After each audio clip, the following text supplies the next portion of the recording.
What happens when the owner of a growing restaurant chain goes undercover as a buzzboy and learns his staff is getting punished for accidents beyond their control? Tobias Clarke stood by the window of his office, arms crossed, watching the morning traffic crawl past. The numbers on his latest report were solid. Sales were up overall, and online reviews had been mostly positive. Still, something didn't sit right with him. It had started with a simple comment at a quarterly review. Store 17 has the lowest employee retention rate in the company. He remembered raising an eyebrow.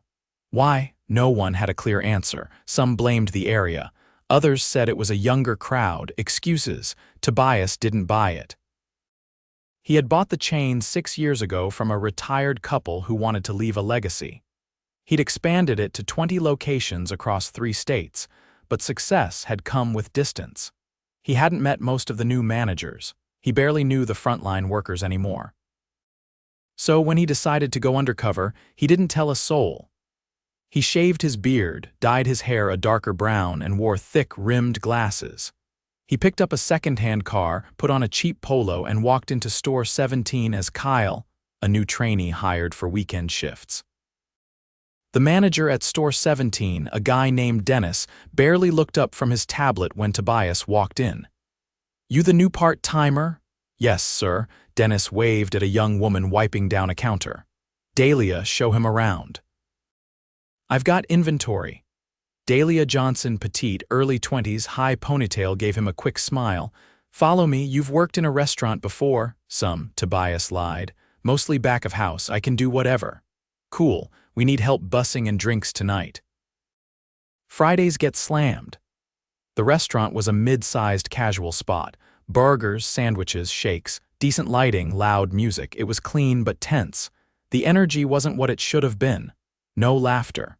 No joking around. Even the kitchen crew seemed on edge. By dinner rush, Tobias was on soda duty. Dahlia moved like a machine server, expo, host, everything at once. The place was short-staffed. He asked why. 3 people quit last month, she said between orders. 2 the month before that. Why? She hesitated. Ask Dennis. Tobias watched Dennis from the corner of his eye. The man didn't smile once. He barked at staff, pointed instead of speaking. At one point he scolded a dishwasher for using too many paper towels. Halfway through his shift, Tobias was at the drink station when a glass slipped from a food runner's tray and shattered. "Shoot," the runner muttered, crouching to clean it. Before anyone could react, Dennis stormed over. "That's coming out of your paycheck, Marcus." The whole line froze. "What?" Marcus stood wide-eyed. "It was an accident." Dennis jabbed a finger at him. "That's a $5 glass." "Be more careful next time." Tobias blinked. Had he just heard that right? Later in the back, he pulled Dahlia aside. "Does that happen a lot?" She looked down. "Yeah, glasses, plates. If we drop something, we pay, even if it's busy." "That's not legal." She gave him a hollow smile. "You think anyone here can afford to fight it?" Tobias felt heat rise in his chest. He took a breath, nodded like he understood, and got back to work. That night after close, he helped wipe down tables. Dahlia sat on an overturned milk crate, rubbing her ankle. "You okay?" he asked. "My foot's been acting up. I asked for a stool at the host stand since I'm on my feet nonstop, but Dennis said it looks lazy." Tobias couldn't say anything without revealing himself. Not yet, but something inside him cracked. He drove back to a cheap motel and sat on the edge of the bed, staring at the wall. This wasn't what he built. This wasn't the company he wanted to grow. He pulled out a notebook and started writing names. Dahlia, Marcus, others who had worked hard all night. He had to keep going. Couldn't tip his hand yet. But one thing was clear. Dennis was running this store like a dictator. And Tobias was going to find out just how deep that went. By Saturday evening, Tobias had already memorized the layout of Store 17. He knew how the walk-in freezer door stuck slightly if you didn't lift it just right. He knew the soda tap spat water if you didn't angle the cup. He knew the back door didn't lock unless you shoved it twice. But more than that, he was learning the rhythm of the people, the quiet exhaustion in their eyes, the way they spoke in clipped phrases, conserving energy like every word cost them. He stepped through the side entrance 10 minutes before his shift. The air inside was already heavy with fryer oil and tension. Dahlia was folding silverware at the bar, her face set. She didn't look up. "Morning," Tobias said, grabbing an apron from the hook. She nodded but didn't speak. Dennis was in his usual spot, pacing behind the counter with a clipboard, muttering under his breath. He glanced up and pointed at Tobias. "You're on trash and floors today, and don't leave the mop bucket half full like yesterday, I checked." Tobias didn't reply. He just nodded and tied his apron tighter. This wasn't the time for arguments. Not yet. By mid-shift, he was running double duty, clearing tables and refilling ice bins between wiping down sticky booths. The place was clearly understaffed again. He counted only 2 servers, including Dahlia, and 1 person in the kitchen shouting orders to a single line cook. No host. No busser besides him. When one of the servers, a guy named Leo, asked for help carrying a stack of plates to a 4-top, Tobias jumped in. As they walked back to the kitchen, Leo leaned in. "I heard you're new, you're picking things up fast." "Thanks. Is it always like this?" Tobias asked, keeping his tone casual. Leo snorted. "Only when we're open." A customer at table 9 started waving aggressively. Dahlia rushed over, apologizing before she even reached them. The man, red-faced and loud, pointed at his burger. "This is cold. I didn't pay $20 to eat raw meat." "I'm really sorry about that. I can get a fresh, don't bother." "Just comp it or I'm walking." Dahlia turned toward the register, but Dennis intercepted her. "Don't you dare comp that. He ate half of it. He said it was cold." Dennis crossed his arms. "Then he should have sent it back right away." "If you comp that, it comes out of your tips." Tobias froze, wiping a table nearby. The customer was already gathering his coat, muttering curses. Dahlia stood still for a second, then walked back to the table, apologized again, and handed him a receipt without a word. After the guy left, she walked to the back fast. Tobias followed her into the dish area. She was standing by the sink, gripping the edge with both hands. Her knuckles were white. "You all right?" he asked. She didn't answer at first. "I'm so tired of pretending this is normal," she said finally, her voice low. Tobias wanted to say something encouraging. Instead, he just nodded and handed her a clean towel. Back on the floor, Dennis was berating Leo in front of a group of customers. "You're too slow.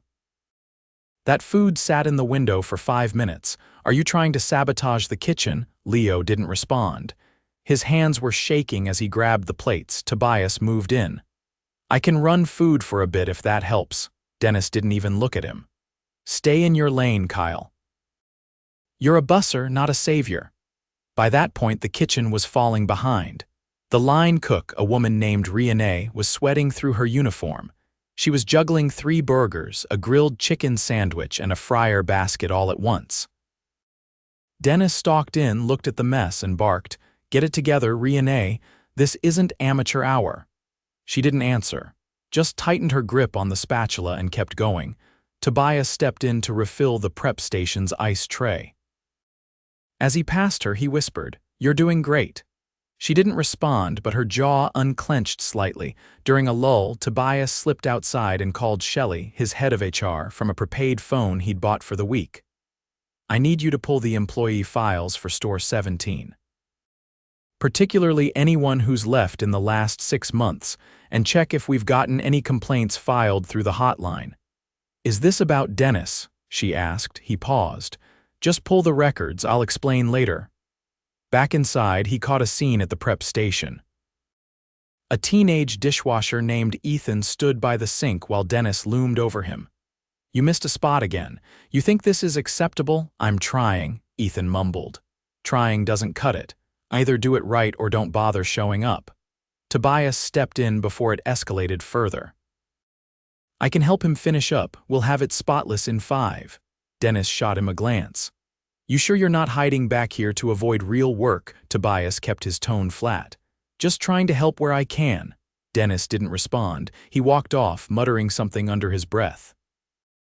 That night after close, Rena sat on a milk crate, elbows on her knees. She was breathing hard, eyes red. "You okay?" Tobias asked.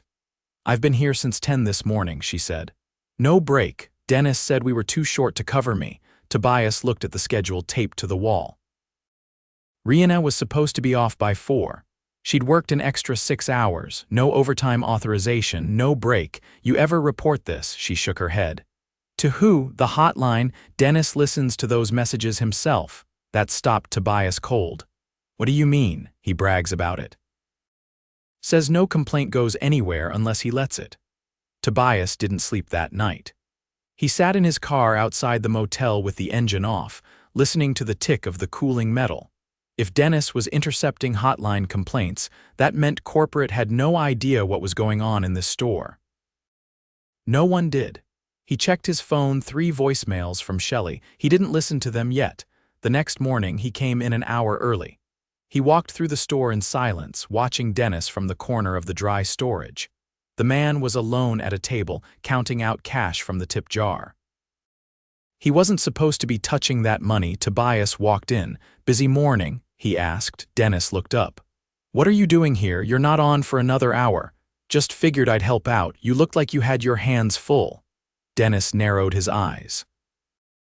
You don't talk much for a new guy, always watching, always asking questions. Tobias shrugged. Guess I care about where I work. Dennis stood, holding the envelope of cash. You want to care less, trust me. He walked past Tobias without another word. Later that day, Tobias caught Rihanna alone at the back exit. If you had a chance to tell someone everything off the record, would you? She looked at him, unsure. Depends who I'm telling. I'm someone who can fix it. But I need to know what's really going on. Rihanna didn't speak for a long time. Finally, she said, come back after close, I'll show you something. That night, when the last customer left and the lights dimmed, Rihanna led him to the office. Dennis had already gone. She unlocked one of the drawers with a small magnet and pulled out a folder. Inside were printed copies of text messages, emails, and complaint transcripts. All marked reviewed in the same handwriting, Dennis's. You weren't supposed to see this, she said, but now that you're asking. Tobias flipped through the pages. At least 9 complaints: harassment, unpaid overtime, verbal abuse. None ever escalated to corporate. Why hasn't anyone gone higher? They think no one's listening. Tobias met her eyes. They're wrong. Tobias arrived at store 17 before sunrise, parking a few blocks away to avoid being seen by anyone who might recognize his car. Inside his backpack was a manila folder containing everything Rihanna had shown him, plus printouts from HR personnel records, complaint logs, and timesheets that didn't match what employees had told him. He'd waited long enough. The moment had come. At precisely 7:30, he walked through the front door in a crisp button-down and no disguise. His glasses were gone. His beard was back. He didn't need to say his name. Dennis's face drained the second he saw him. You, Dennis muttered from behind the front counter. What is this? Tobias didn't raise his voice. He didn't need to. Every employee in the building had stopped what they were doing. Dahlia stood frozen near the drink station. Rihanna, in the middle of prepping the fryers, slowly removed her gloves. Ethan, the young dishwasher, peeked around the corner, eyes wide. Tobias stepped to the middle of the dining room. My name is Tobias Clarke. I own this company. For the last few days, I've been working here undercover. I've seen enough. Dennis took a step forward, trying to recover. This isn't look. There's a lot you don't understand. I've been holding this place together. These people, they're young, they cut corners. Stop, Tobias said. You've had control over this location long enough. You're done. Dennis opened his mouth, then shut it again when he saw Tobias take out his phone. I've already contacted HR. You'll receive a formal termination notice today and an invitation to provide a final statement. I suggest you take it seriously. Dennis looked around the room. No one moved, no one spoke for him. He grabbed his tablet from the counter and walked toward the exit, muttering under his breath. No one followed. When the door finally clicked shut behind him, Tobias turned to the staff. I'm not here to lecture. I'm here to listen, he said. We're going to talk, all of us. But first, I need to speak to Rihanna, Dahlia, and Leo. Everyone else take 15, paid. No one moved until Rihanna nodded, then the others slowly filed out to the back alley or the break room. Tobias sat at a booth with the 3 employees. He didn't rush. He waited until they were seated and still before he spoke. "I owe you all an apology," he said. "Not just for what happened here, but for letting a culture like this grow in my company without realizing it." Dahlia looked down at her hands. "We didn't think anyone would ever notice. What Dennis did, punishing mistakes, denying breaks, threatening pay, that ends today, but I need to understand what I missed. What else needs to change?" Leo leaned forward first. "We've been short-staffed for months, but every time someone quits, Dennis told us we'd have to make do. Half the time, he didn't even post the job openings. Said he didn't want to waste time training people who'd flake out." "I've got confirmation from HR," Tobias said. "Only 1 new hire was processed in the last 2 months. Meanwhile, 6 people left." Rihanna spoke next. "Sometimes he'd tell us corporate cut hours, said we weren't approved for overtime, but I looked at the schedule. The hours were there, he just didn't want to authorize them." Tobias nodded. "He was lying. HR never placed those restrictions. That was him abusing the system." Dahlia finally looked up. "He made us feel like we were lucky just to be here. Like if we said anything, we'd be replaced." Tobias leaned forward. "You're not replaceable, none of you are. You kept this location running under impossible conditions. That's not luck, that's loyalty, and it's long overdue that we honored that." He stood. "Get everyone together, I want to speak to the whole team." 10 minutes later, all staff were seated in the dining room, no aprons, no trays. "Just people." Tobias stood in front of the counter, not behind it. "I'm not proud of what I learned here," he began. "But I'm proud of you for staying, for showing up, for doing more than anyone should have asked of you." He paced slowly, making eye contact with each of them. "There are going to be immediate changes. First, starting today, I've appointed Rihanna as interim general manager. She knows this store. She knows the team. She's earned the chance to lead it properly." Rihanna's eyes widened. She opened her mouth to protest, but Tobias held up a hand. "I know it's a lot. You'll have full support from our regional manager and we'll help you hire a full leadership team. You're not doing this alone." He turned to the others. "Second, we're reinstating every denied break and unpaid hour for the last 90 days. You'll receive a retroactive bonus to cover that time." There were murmurs now. A few people looked at each other, unsure if they'd heard right. "Third," Tobias continued, "we're closing this location for 48 hours. Everyone's still getting paid. During that time, we're going to clean, repair, and restock everything. I've already brought in a facilities team. When we reopen, it'll be with a full staff and a new standard." Ethan raised his hand hesitantly. Tobias nodded. "What about the manager hiring new people?" "Will we get a say?" Tobias smiled, not performatively, but with a sense of real pride. "Yes, Rihanna will be leading the interviews and current staff will be part of the panel. Your opinion matters." Dahlia stood then, slowly. "What if we don't want to come back after the break?" Tobias didn't flinch. "That's your choice. No pressure. But if you leave, I hope it's because you want something new, not because you were pushed out by a bad system. And if you stay, I promise you won't be dealing with anything like this again." He gave them space then, told them to take the rest of the day off. One by one, they drifted out, some in silence, some exchanging glances of cautious relief. Rihanna stayed behind, arms crossed, watching the light shift through the windows. "You sure about this?" she asked. "Are you? I've never run a store before. You've kept one alive." She looked away for a moment, then back at him. "I'll need a better kitchen crew and a new line cook. And someone who knows how to do inventory because I don't." "You'll get all that, but what you've already got people who trust you, that's the hardest part," she nodded. "I'll give it a shot." Tobias shook her hand. "That's all I ask." Outside, the maintenance van pulled up. Tobias stepped out to greet them, setting the keys back into the lock himself. He didn't plan to disappear again. This time, he'd stay close enough to see what was happening without needing a disguise. As the sun dipped low and the last staff member left the parking lot, Tobias stood alone in front of the store that had nearly broken the trust of everyone inside it. Now, It had a chance to earn that trust back. For real, no music played in Store 17 that Monday morning. The usual upbeat playlist had been paused. The building hummed quietly with the sound of drills and ladders as the maintenance crew moved through the space. Tobias stood near the front window, clipboard in hand, reviewing the equipment checklist with the lead technician. The fryer filters were being replaced. A new host stand had been delivered. The back door had been fitted with a proper lock that actually latched without needing to be kicked. Every fix was deliberate, not cosmetic, functional. The kind of changes that didn't make it into advertising but made a difference to the people working 12-hour shifts. Rihanna arrived at 9 sharp, wearing a clean black polo and her own work shoes not new but polished. She didn't hesitate as she entered. Her movements were precise. She walked straight to Tobias without glancing around. "Inventory shipments arriving this afternoon," she said.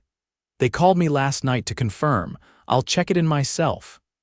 "You'll have Aaron from the regional team helping you," Tobias said. "And HR approved the staffing bonus for this location. You'll be able to offer higher starting pay within range for the next 5 hires." She nodded once. "I'm planning to interview in pairs, me and one crew member. I want them to feel like they have a say." "That's exactly what I hoped you'd do." As they spoke, Dahlia entered from the back, carrying a stack of menus. She paused when she saw Tobias, then crossed over. "I reorganized the server station layout," she said. "We were losing a lot of time walking between the drink station and the register. I moved the printer closer to the pass." Tobias didn't respond right away. Instead, he turned to Rihanna. "Your call. You're running the floor." Rihanna looked at Dahlia. "Let's try it for a week. If it cuts time, we'll make it permanent." Dahlia gave a short nod. "I'll train the others when they're back." Tobias watched the exchange carefully. No hesitation. No one looking over their shoulder for permission. It was a clean shift in tone, subtle but unmistakable. By late afternoon, 2 new applicants arrived, one referred by Leo, the other by Rihanna's cousin. Rihanna led the interviews in the back office with Dahlia sitting in. They took notes, asked questions that mattered. "Have you worked short shifts?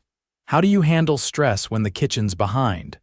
What's your approach to helping out someone who's struggling?" Practical things, real things. Tobias stayed out of the way. He sat near the dining room, checking figures on his tablet: sick time usage, turnover, training completion rates. Store 17 had fallen behind across the board. It would take months to rebuild, but it was moving. At 4, he met with Shelley from HR and Aaron from operations at the back booth. "There's a pattern in the other locations," Shelley said.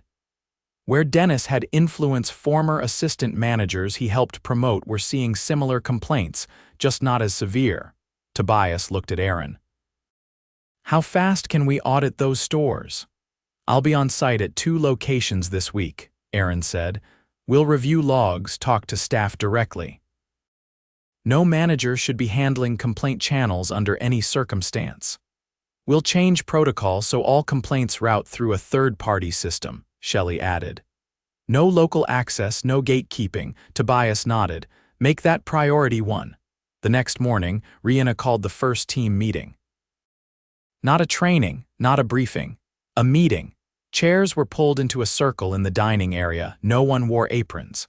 Leo arrived last, holding a folder of printed schedules. Rihanna stood in the center. "This isn't a speech. I'm not here to talk at you." She looked around. "We've lost people. We've worked shifts that should have had double the staff. We've had our pay messed with and our breaks ignored. That's not going to happen again. And if I ever do something that makes this job harder than it should be, you tell me. No chain of command. No waiting. Just say it." There was a silence. Not cold, thoughtful. Then Ethan spoke. "What if someone new comes in and starts acting like the last guy?" Rihanna didn't flinch. "Then I'll fire them, period."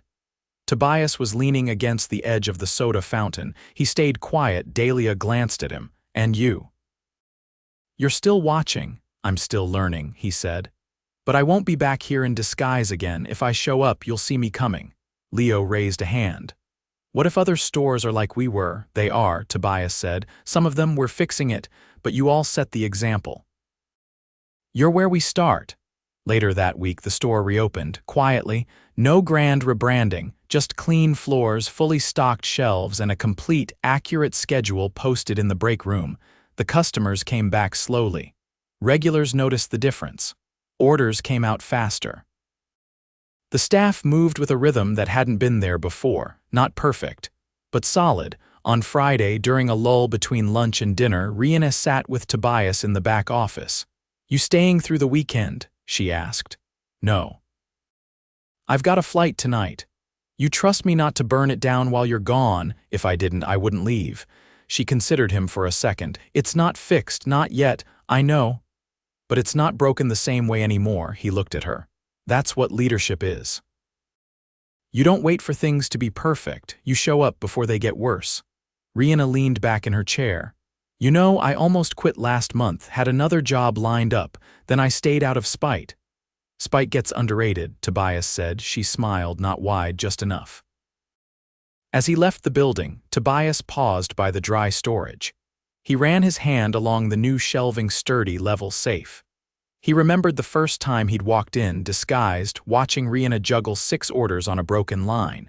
No one had seen him then. No one had known who he was. Now they did. And they weren't afraid anymore.